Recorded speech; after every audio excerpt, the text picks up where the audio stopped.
Megan, everybody. All right.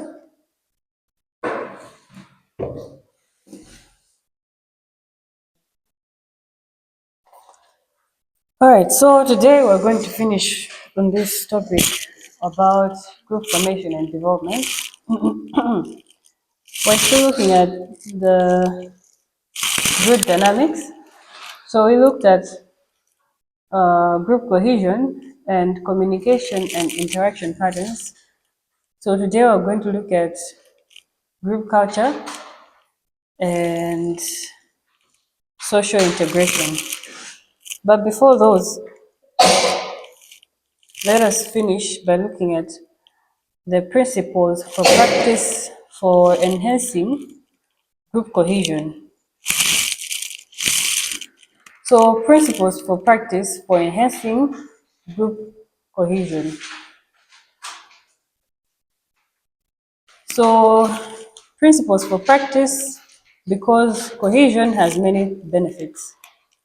Workers should strive to make groups attractive to the members, and workers may find the following principles useful when trying to enhance a group's cohesiveness.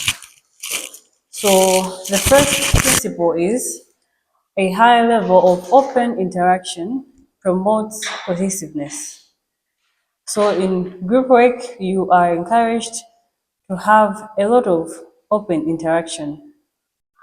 The worker should use group discussions and program activities to encourage interaction among members. So discussions and activities are highly encouraged. Allow the members to talk, allow the members to interact, give them space, give them activities. Other than that, when members' needs are met, they want to continue participating. Therefore, the worker should help members identify their needs and how they can be met in the group. So if there is something that somebody seems to be lacking, there is a need, make sure that you try and identify that need and then explore on ways and how they can meet that need. Whatever thing that they're lacking, especially emotional or mental. You might not provide physical needs, but then you're there for emotional support, for mental support. And then achieving group goals makes the group more attractive to its members.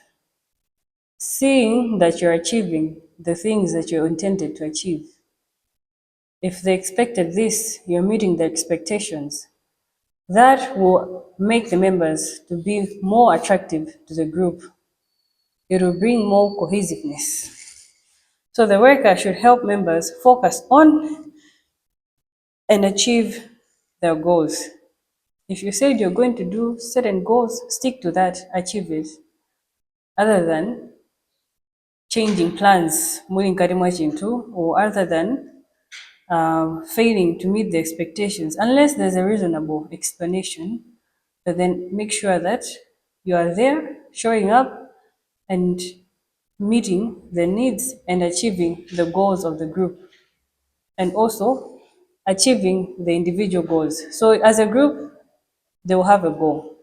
But as individuals, you also encourage them to have their own personal goals. And fourth one is pride in being a member of a group can increase cohesion. The worker should help the group member develop pride in its identity and purpose. So you should have pride, you should be proud of the group, be proud of your members. Find joy in having the members, and they should find joy in being part of that group. So they should be proud in their identity. They should know that whatever problem that they're trying to fix is not that it is something inherently wrong with them, but rather there are things that they just need to fix and then they'll be fine. So they need to be proud in their identity and their purpose.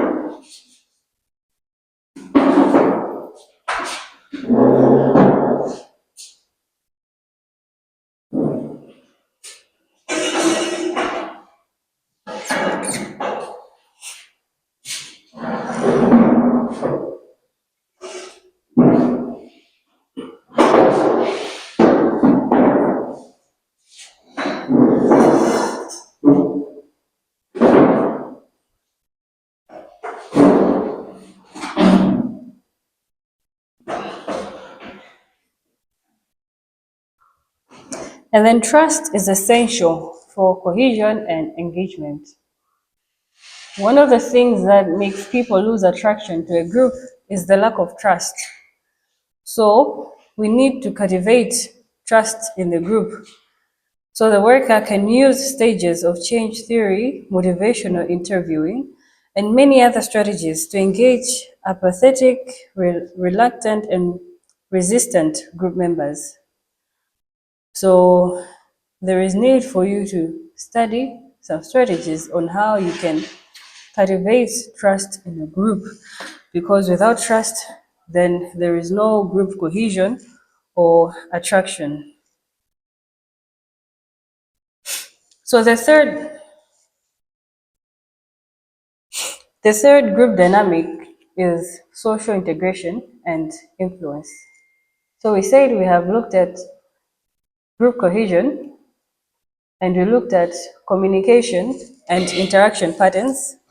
So the third one is social integration and influence. So what is social integration? This refers to how members fit together and are accepted in a group. How well do you fit in that group? This, of course, will be shown later in the group stages, how well you fit, maybe in the third stage, and so on. In the first stages, you might not fit very well in the group. You might be having a lot of arguments. But then, as time goes on, every member has a role, they fit well generally in the group, and are accepted. And we know that with this person, we can expect such and such, or with this person, we can expect this. There is this role for this individual. This one has this type of status. So, how well you fit.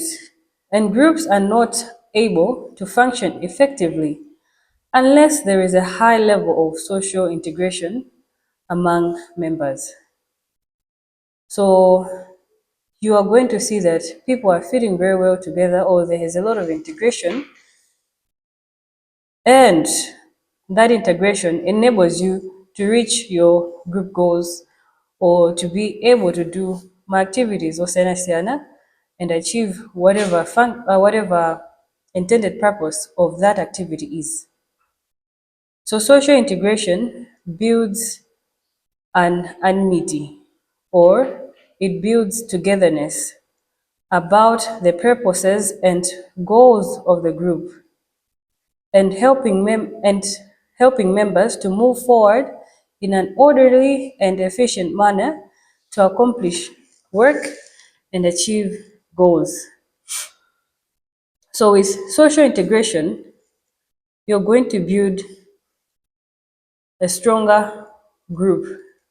That group is going to be able to produce results, fulfill the purpose, achieve their goals.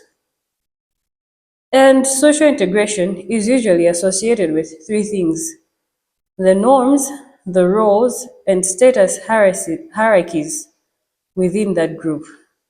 So norms, roles, and status hierarchies promote social integration by influencing how members behave in relationship to each other and by delineating members' places within the group. So norms, roles, and status, they tell you what role you have in a group, how are you influencing other people in that group, and they also tell you how well that group is working. So they lend order and familiarity to group processes, helping to make members' individual behaviors predictable and comfortable for all. So with time, you should be able to say that this person will react like this, maybe I should do this, or this person likes to behave in this way, so we can treat them like that. So this you know because of the element social integration, which is made up of three things: norms, roles, and status. So the first thing, norms. What are norms? So norms are the shared expectations and beliefs. Shared expectations and beliefs about appropriate ways to act in a social situation, such as a group. So in a group, we expect that we're all respectable to one another. We speak in a respectable manner. That respect that we're expecting from one another is because of the shared expectations and beliefs. It's a norm. So you also expect that people are going to be honest. That's also a norm.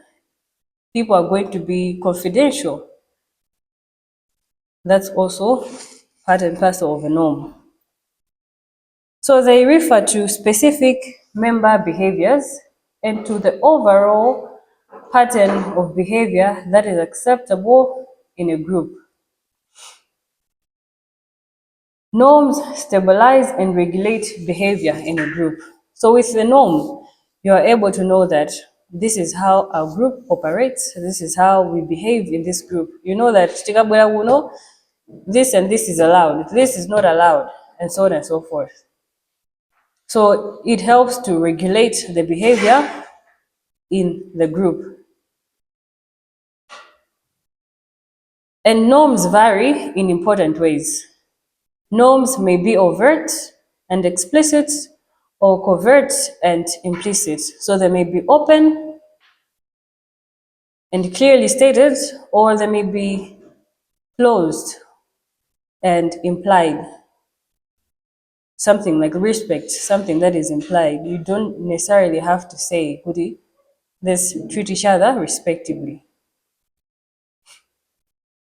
And overt norms are those that can be clearly articulated by the leader and the members.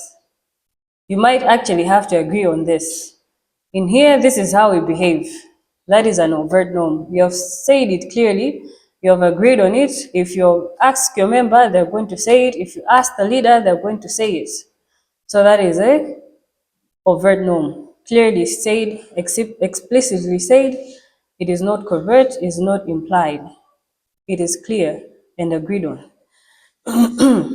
While in contrast, covert norms exerts important influences on the way members behave and interact without ever being talked about or discussed. These are some of the things that we learn through socialization, Mina, from family. This is how we behave in place of elders. This is how we behave when we're among friends, when we're talking to an elder. Those are some of the things that we don't have to say in a group, but we all expect one another to act accordingly. So covert norms are those that may not be clearly stated, but then we expect one another to act in accordance. For example, a group leader who states that the group will begin and end on time and then follows through on that rule each week has articulated an explicit norm in an overt fashion. So if we say that this is the time the group begins and this is the time the group ends, and we actually follow that, that is an example of overt norm. In contrast, a covert implicit norm might be for members for a parenting group to avoid talking of infertility or miscarriage. The implicit norm is that these topics are not discussed in this group.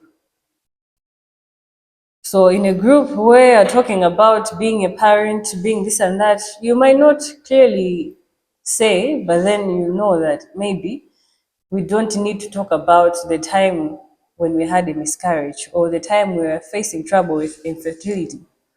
Or in other cases, if you have a group about youth and you're talking about business, it might just be implied. Put in here, we only talk about business. We do not need to talk about our boyfriends, our girlfriends, because it is not the place for that. So there are like rules that can either be said or not said, but we expect to behave in according to the rules.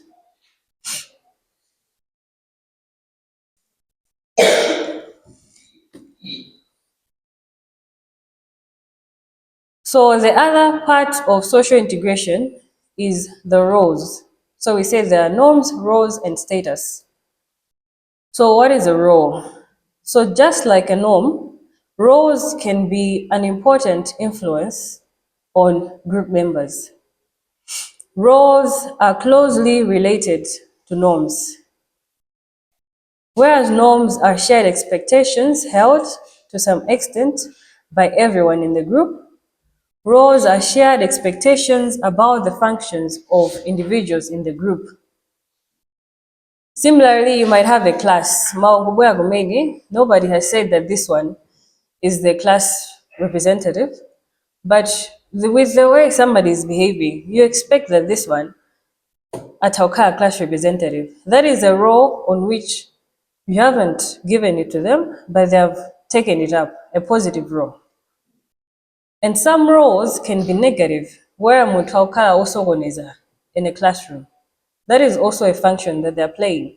So these roles can either be beneficial or non-beneficial to a group. And they're about the functions that one plays in that group. Somebody might be a timekeeper in that group, reminding everyone that time ya we need to move on to this other activity. Or somebody might actually love to remind everyone about discipline.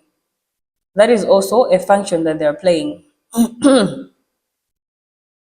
So unlike norms, which define behavior in a wide range of situations, roles define behavior in relation to a specific function or task that the group member is expected to perform. Roles continue to emerge and evolve as the work of the group changes over time. So you can actually identify a role and say that this one will be playing this role, but naturally you might see that some members take up certain roles, some members take up other dysfunctional roles. And roles are important for groups because they allow for the division of labor and appropriate use of power. They ensure that someone will be designated to take care of vital group functions. Roles provide social control in groups by prescribing how members should behave in certain situations. So those positive roles help to ensure that there is social control or there is order, social order in a group.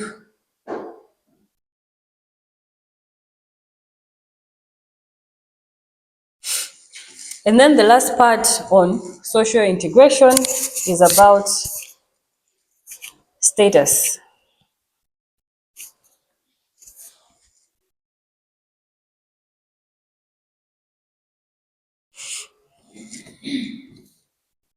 So as we already know, status is usually about rank. So it is similar to that. Social controls are also exerted through member status in a group along with norms and role expectations.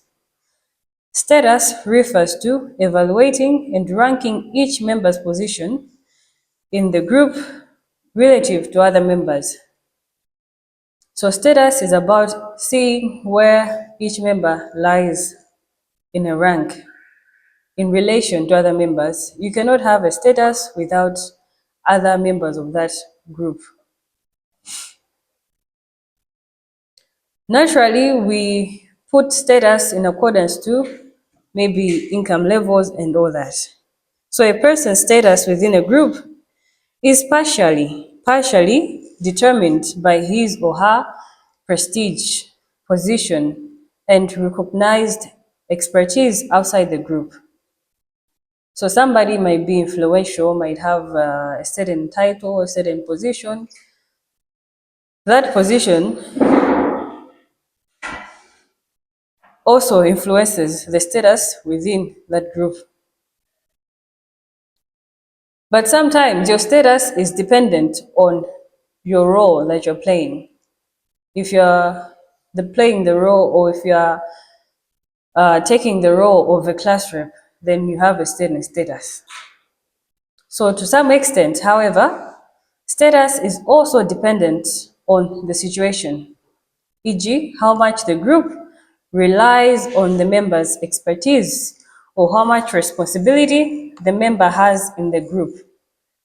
So somebody might be of a higher status, maybe outside there, but then you come to the group, they don't take up a lot of functions. So their status might be different from somebody who is taking up a lot of functions. Mutoria Utamanga Tamanga can carry a bit more status for that situation, for that group. So this one also influences how well integrated the group is. Because people of different statuses behave differently.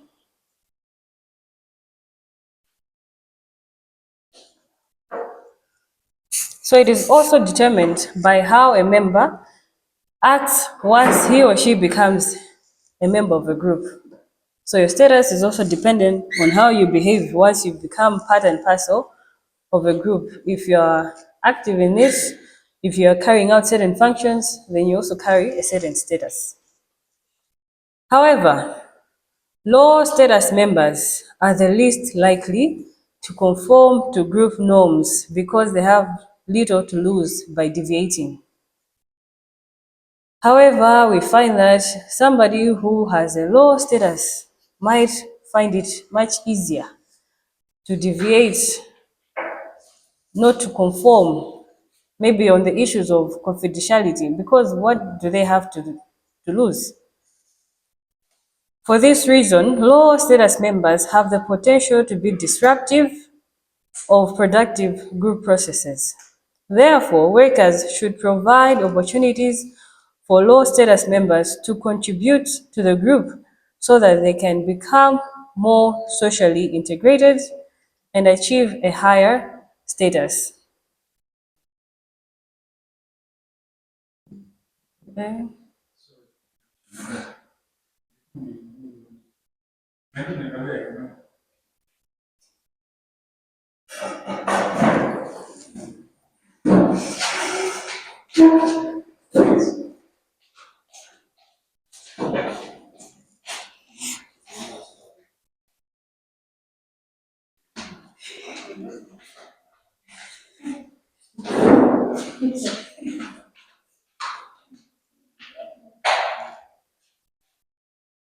So it is quite important to give chance to everyone, whether they have a higher rank within the group or outside the group, to participate. Because if you do not do that, it builds resentment towards other members and towards you until they can start hating you or they can start hating other members because they feel like with their low position, maybe that's why you're not giving them chance to participate.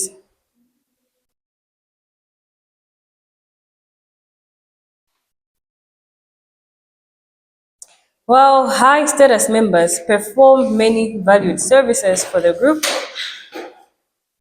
and generally conform to valued group norms when they are establishing their position.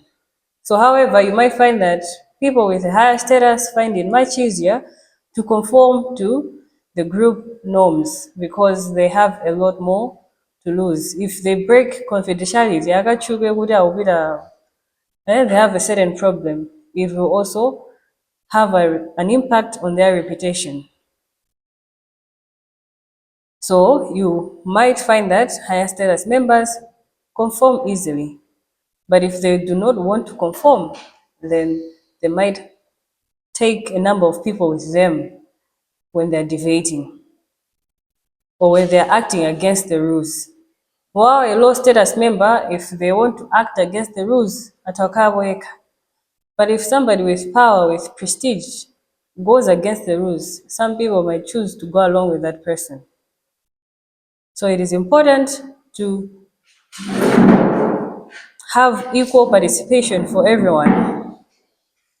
So, however, because of their position, higher status members have more freedom to deviate from accepted norms.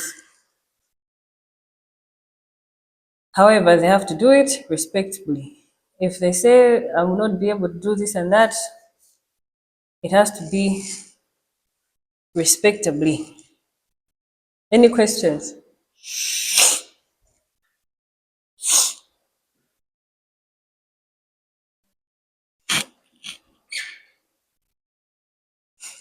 Then the last element on group dynamics is group culture.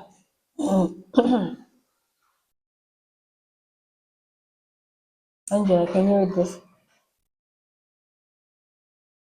Although it has often been overlooked in discussion of group dynamics, group culture is an important force in the group that as a whole.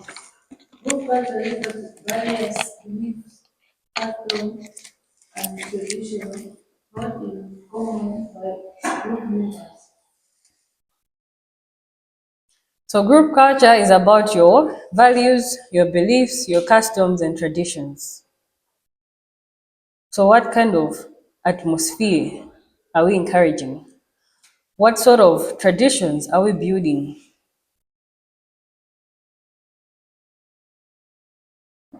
For example, in here we say don't go out before you say what you've learned. That's our custom in here. So, you might also build your own group culture in group work. So, for us to encourage positive culture, there are a number of principles that we can abide by. So, what are these principles? Virginia, can you read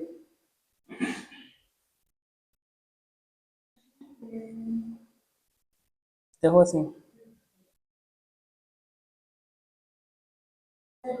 In helping the group build a positive culture, the leader should consider the following principles. The first one, group culture emerges from the mix of values that members bring to the group. The worker should help members determine, compare, and respect each other's value system. Number two, group culture. Group culture is also affected by the values of the agents. The community, the agents, the community and the society that sponsor the sanction the group and sanction the group. The worker should help members identify and understand these values. Number three, group members and workers can hold stereotypes that interfere with their ability to interact with each other. The last one, workers should help members eliminate stereotypical ways of relating to each other and develop an awareness of their own stereotypes. So, in order for you to motivate a positive culture within that group, first of all, we need to understand that group culture comes from a mixture of values that members bring. What backgrounds are the members coming from? If you have people coming from a similar background, then it's much easier to integrate your values. But if you have somebody coming from this culture, that culture, some people say, Kwarumboga, the what?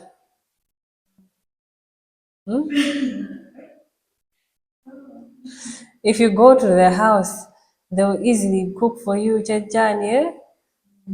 They're very nice like that. Or some say if you go to other parts of the country, ubidaka and hide they'll just look at you. Some say, "How if you find them eating, they just look at you until they finish. That's when they start talking to you. They say that this one wasn't here when we were cooking, so why should we invite them?"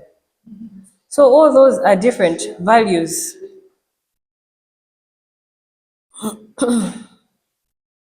So as a group leader, you need to help the members identify those values that can affect the group and respect each other's values. Understand that we're all different.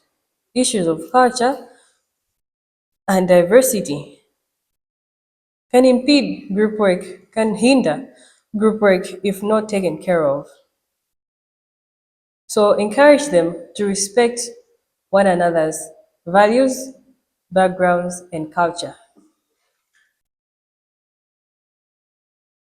And culture is also affected by the values of the agency or the organization or the community that you're part of or the society.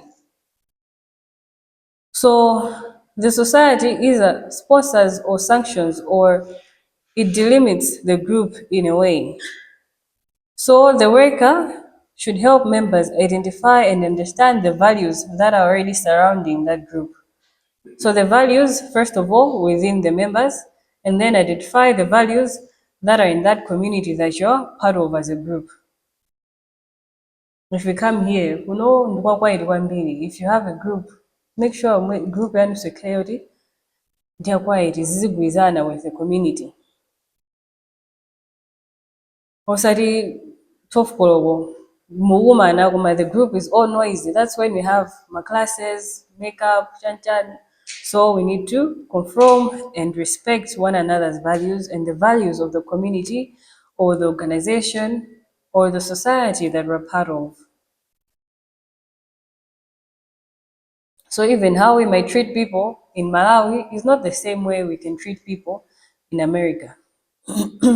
All that is part and parcel of culture. And group members and workers can hold stereotypes that interfere with their ability to interact with one another. So the group members have to be aware of stereotypes, and the group leader has to be aware of any stereotypes that they're holding. So they have to also be reminded now and again. Remember, pano tabuyatose with this and that problem. Let's treat each other respectfully, equally. We're all here to help one another. So the workers should help the members eliminate stereotypical ways of relating to each other. Don't say because this one is this type of person or the what tribe yahudi, then isn't going to get in this way. No. But be aware of the member stereotypes and help them to eliminate those. So that is what group dynamics is all about. Communication and interaction patterns, group cohesion, social integration, and culture. Any question on that?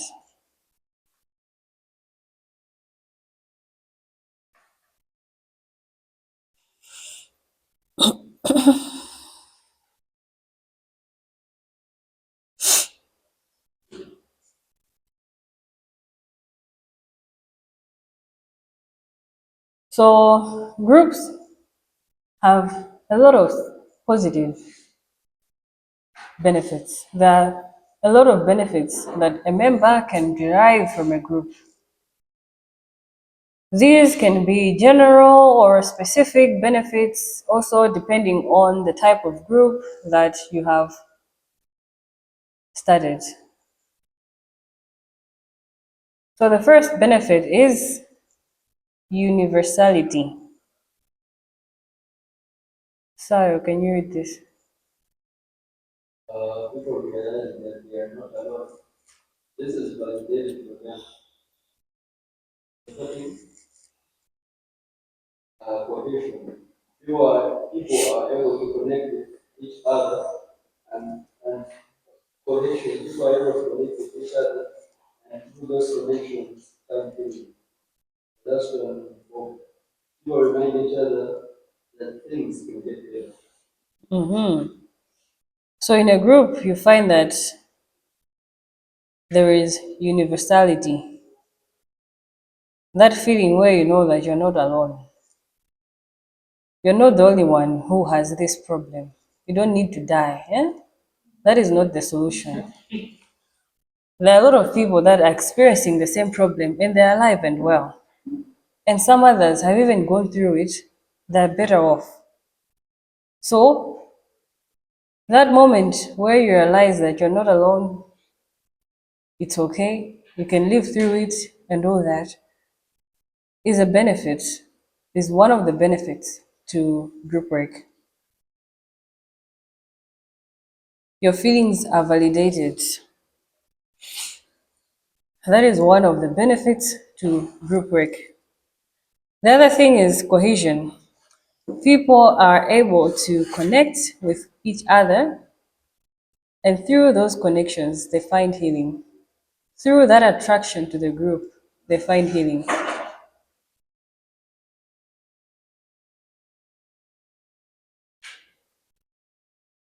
And then the group gives hope.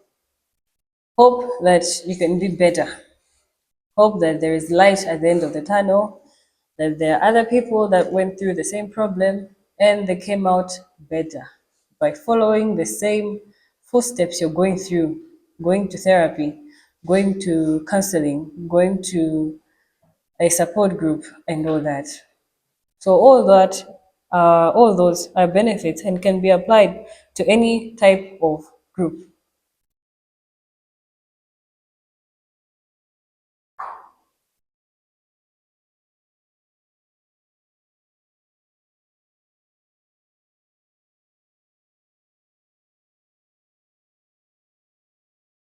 So there are also some specific benefits to a group. Mode, can you read this? Each group aims to bring about desired change depending on the topic and the purpose of the group. For example, catharsis, release of emotion, increased knowledge, issue, more awareness about self, also gain skills, e.g., anger management, patience. So in a group, depending on the purpose, you can receive a lot of benefits. That group enables you to release your emotions. Because in a group, we encourage people to be open and to share. whatever they're feeling and thinking in the moment, the here and now focus. So, catharsis is a way in which people are given space to release their emotions. The same way limara wasamasongera zitu zaphulika sikuwina ndi with whatever emotions you're keeping. So, in a group, it provides a safe space. Ngati mwina wina akafuna kulira atawalira za muno zithera muti muno. That's why we have confidentiality. Tere namona ari modoko nde amalira. No, there's no need for that. But rather, provide a safe, open space for people to release their emotions. And groups can offer increased knowledge, self-awareness, self-esteem. If you know what you know, then you're able to work on your confidence or your self-esteem and all other issues. So increasing knowledge can be about yourself or about the people around you. And this will enable you to be better as a person in society.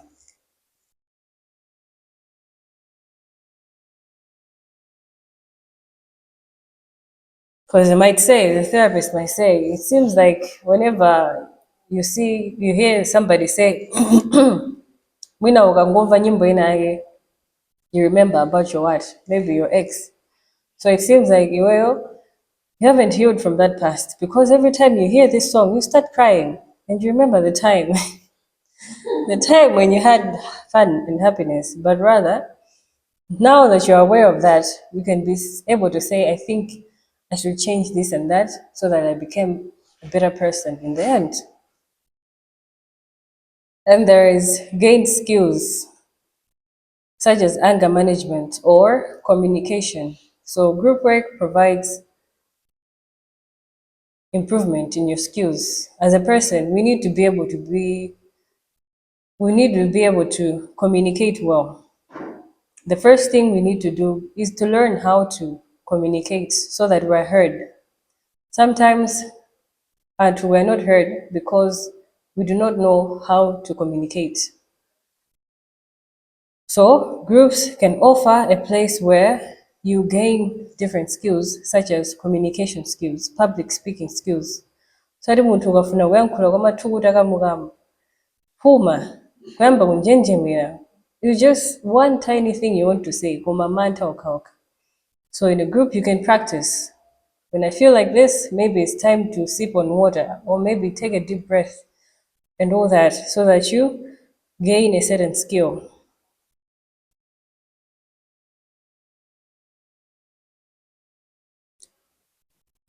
Grace, can you read this?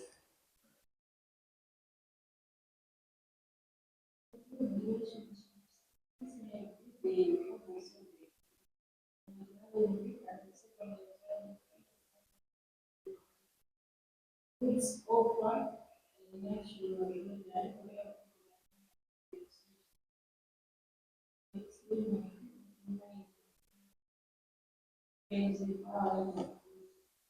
basic is there create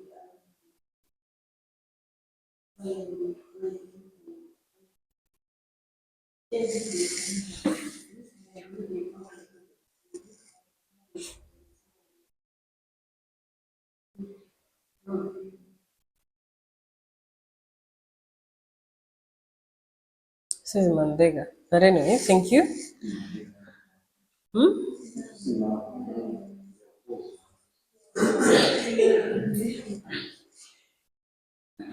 So in groups, you are able to improve your relationships.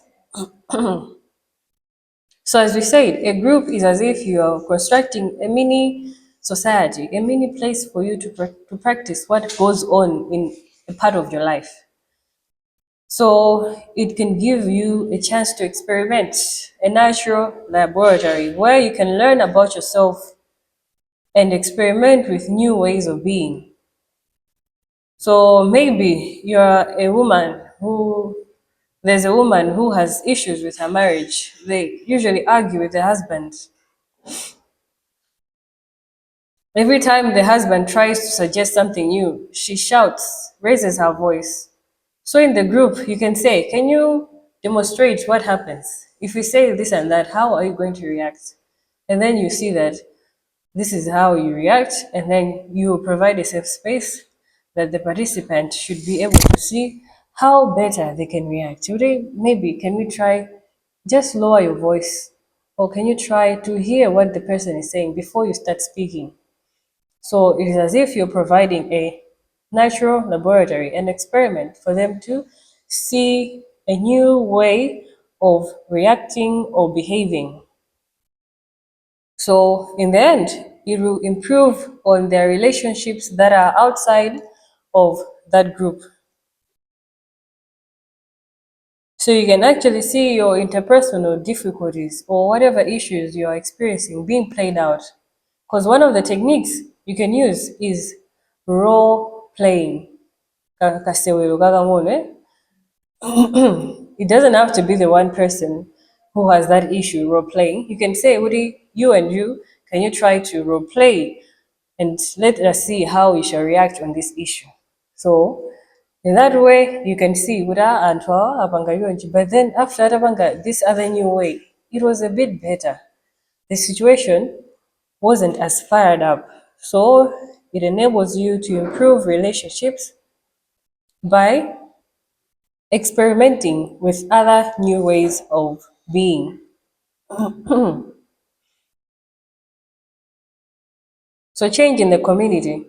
So this change is not coming direct from the group, but somehow indirect, that as people are getting better and better within that group, it means also overall, when they go back to their communities, that community will find that we'll have a lot of people that are elevated, that are self aware, that are confident, that are better communicators, that don't have anger management issues. So, overall, the whole community is being improved. But in groups, we also have risks.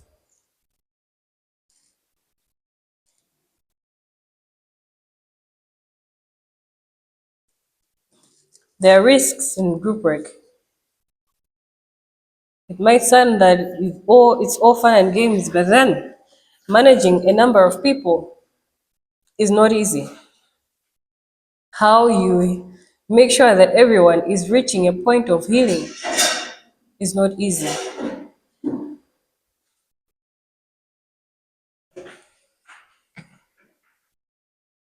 Ibrahim, can you read this one?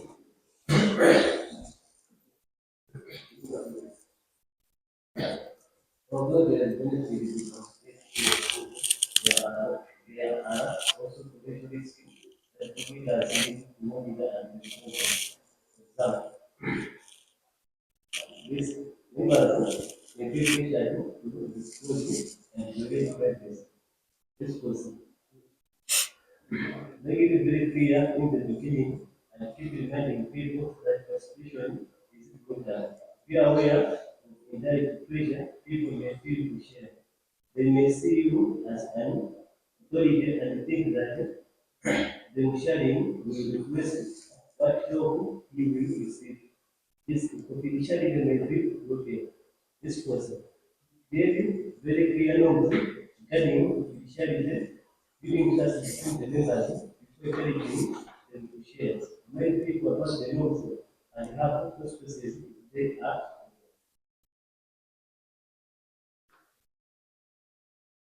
So there are certain risks. For instance, you feel pressure to disclose, but rather remind everyone that participation is voluntary. Winaga sampandikize wina kuta ulule basi. Mwina dunena zoda bineo, I have issues because the financial burden at home is too much.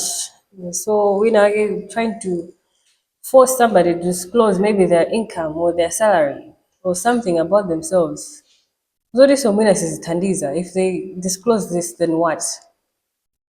So one way of ensuring that we're disclosing necessary information is by looking at if they disclose this, will it help or will it not help with anything in our situation? So no one should be pressured to disclose. And then confidentiality. Confidentiality is always a risk. Somebody breaking confidentiality is always a risk. So it is very necessary to remind everyone now and again. Tamaliza bano, make sure that what we have discussed here stays in here. Do not talk about other people. If you want to talk about what happened today, only talk about yourself. If you do talk about other people, you are risking kayamwina as a screamers kumangidwa because you're disclosing information that shouldn't be out there.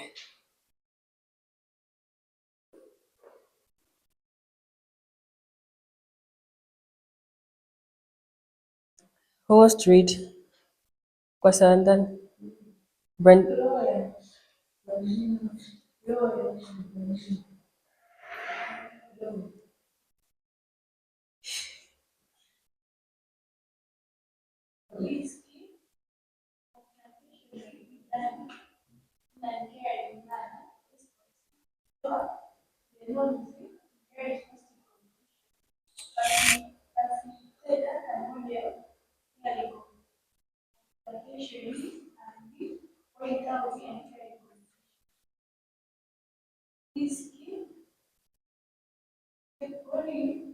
Mm.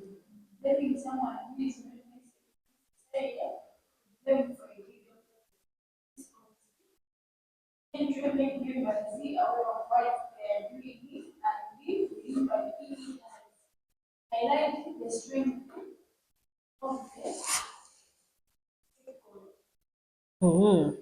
So another risk is confrontation in an uncaring manner. Yes, in a group we shall ask each other questions so that we open up. But it doesn't mean that we need to confront beyond what is necessary. If somebody seems not to open up, let them be for now. You can try revisit the situation later on after things have cooled down. And as a facilitator, you can model, you can try to show them how to confront in a caring manner. So even if Mwina, it's something that you want to correct, you don't just correct. You can say, I like this about you. However, I would love to see if you could do this, maybe show up on time. I like that you come here consistently. However, I would love if you came here consistently and also on time. In that way, you've communicated it too clearly and in a respectable manner, in a caring manner. Sare antwera nde muno nde maboya mujedwa ka tsiwira zangu okuchosani basi. That will not create any cohesion. It will not create any unity in that group. It will just create a spirit of fear. And the other thing is scapegoating. You're trying to find blame for a situation. A mistake has happened. It might not necessarily be that this one is the one who has caused it, but you're trying to blame somebody for it. So, scapegoating, you need to make the members aware of that. This behavior is not right. And then highlight the strengths of the scapegoats. Miyamigire ni muntu uja, omwe awone ngati is being blamed for something. Mwina walawitade, but do we need to highlight their mistake? No. We can tell them in a caring manner, you're very good at this, you're very good at that, but can we change in this area? Or next time, can we do this and that so that we don't have the same mistake repeated? So that is another risk in group work. Finally, boy,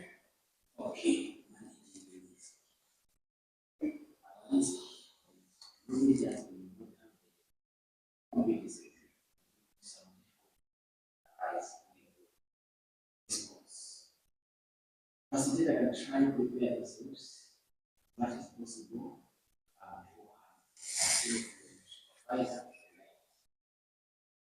if they are not able to handle risk, is for the facilitator to join with the mission. so the other risk is that you might not be very competent. At first, yes, you don't have the experience. Wangopuzira, this is your first time. And there is a risk, Yodi, you might not be very experienced with whatever is happening. So how can you manage that risk? You try to prepare as much as you can. You read in advance. Potential questions, potential answers, what are they? If not, go to your supervisor. Hopefully you have a supervisor. Your supervisor for guidance. There is this situation that happened. How can I better handle it if it happens again? Or ngarizu vutabe nina nuguri email. From now on, we'll have a new co-facilitator that will help guide the group. So alongside me, we're inviting somebody else so that we make sure that we're tackling all the issues that we're experiencing in this group. So you can have a co-facilitator with the group's permission.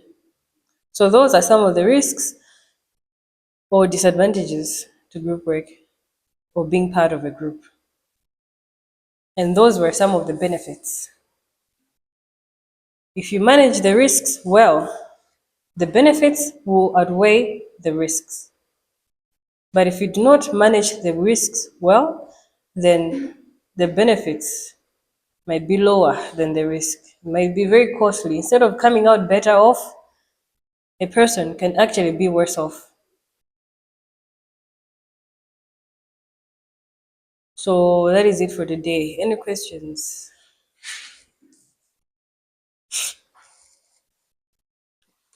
Angela, the Banga was stop.